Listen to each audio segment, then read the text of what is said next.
Many who own the venerable Steam Deck may be experiencing a crisis of FOMO regarding the Asus Ally. While the Ally is over a year newer and has more vivid advertising and distribution outlets via Best Buy, both devices cater to slightly different audiences. In this video, I'm going to give you 10 reasons why the Steam Deck still whips the Ally's ass. Stick around.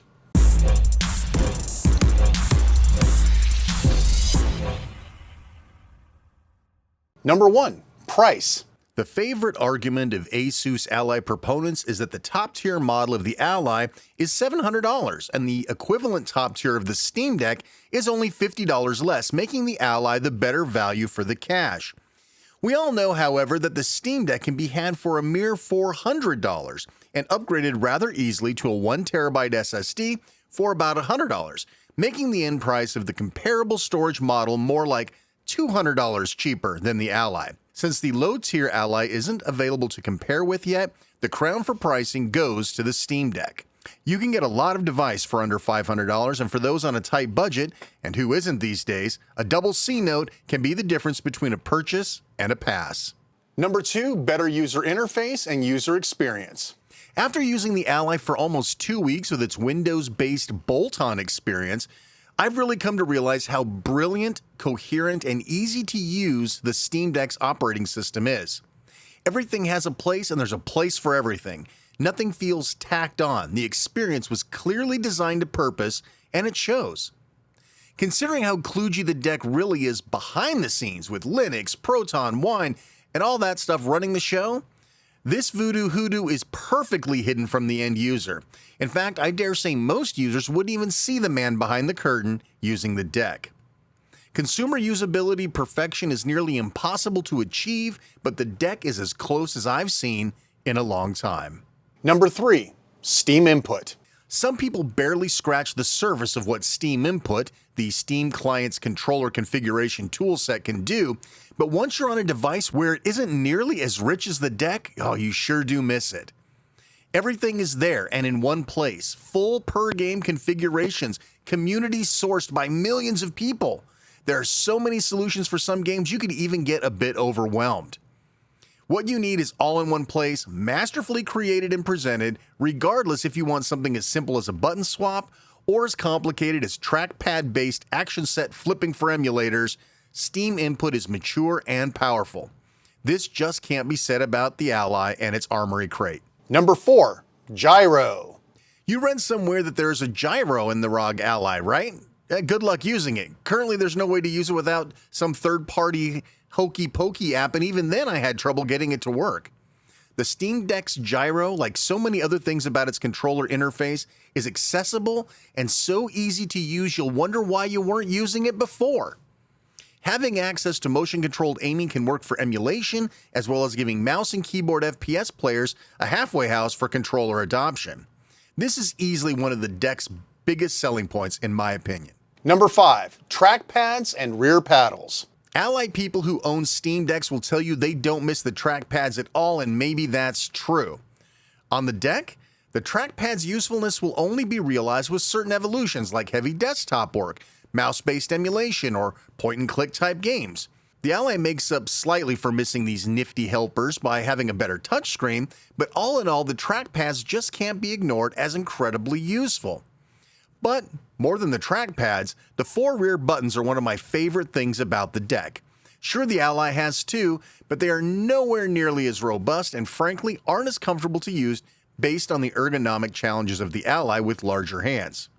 I miss being able to map both sets of bumpers and analog stick clicks to the back paddles. Number 6.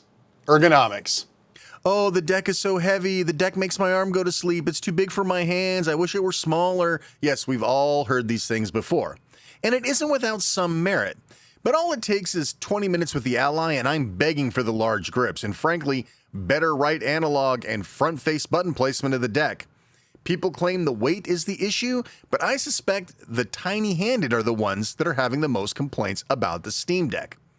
Unfortunately, it's impossible to explain how great the deck feels in the hands. You have to feel it for yourself. Truth is, even being lighter, I suffer from the same things with the Ally as I do with the deck. Much like the deck, propping the Ally up on a pillow on your lap or on your chest helps, but the concept that the Ally is some sort of improvement just isn't universal. I'll take the Wii U-like deck any day over the Switch-like Ally. Number 7. Better performance at lower power levels. While I haven't tested this myself, and with Asus breaking crap with every BIOS update they release, so we'll never really know, it is said that the deck can do a lot more with a lot less juice. Sure, some people aren't interested in throttling or tweaking either device to consume the least amount of power possible. A lot of people are. And if you are looking to play lesser titles that will play just as good while not sucking your battery dry in an hour, the deck appears to be the superior athlete. 8. Quality control. When the deck first released, there were two major issues: SD card formatting and generic hubs and docks causing issues. Both of these issues were fairly quickly fixed, even though the occasional sucker that bought a fake SD card will still try to blame it on the deck. At the time of this video, the ROG Ally appears to have several quality control issues. Some people have posted on Reddit that they have returned 2, 3, or even 4 ROG Allies in a row to get one that is 100% working. Problems range from analog stick issues, bad speakers, and several other things. The Ally Elite will tell you that the returns are due to dumb people that just don't know Windows well enough to work with the product, but I'm not so sure about that. The Ally is much closer to an overall consumer-friendly product than the deck is. Yet, we're seeing things like the Ally destroying SD cards at random, so much to the point that Asus is telling people in Discord to keep SD cards out of the unit until they find a fix. Sure, people find challenge in using the deck, but rarely is it due to hardware failure issues. Perhaps this is the difference in mass-producing something for retail versus the controlled, measured way Valve is distributing the deck. 9. More accessories. I know, duh, Shane. The deck has been out longer, so of course it has more. Longevity in the market certainly cannot be discarded as the why, but that doesn't make the statement untrue. Right now, the deck is enjoying an almost overflow of accessories, from docks to cases to shells to interesting add-ons. The Ally will certainly get these too, maybe even literally, as dock manufacturers are just slapping the Ally name in their product descriptions. But if the Ally survives its current quality control issues and software problems, it will most certainly be in parity with the deck when it comes to accessories. Listen, just make me a pair of grips so I can play the Ally longer, please. Number 10. Better manufacturer, community, and publisher support. Having spent a great deal of time in the ROG Ally subreddit, working with Asus directly on an RMA of my Ally, and watching updates and fixes, it is clear that Steam Deck has a larger and better overall community for support. Sure, this could change over time if the Ally gets more popular, but even with online communities growing, it has been pretty clear to me that Asus doesn't really have it going on, with updates, fixes, and issuing statements about hardware and software concerns.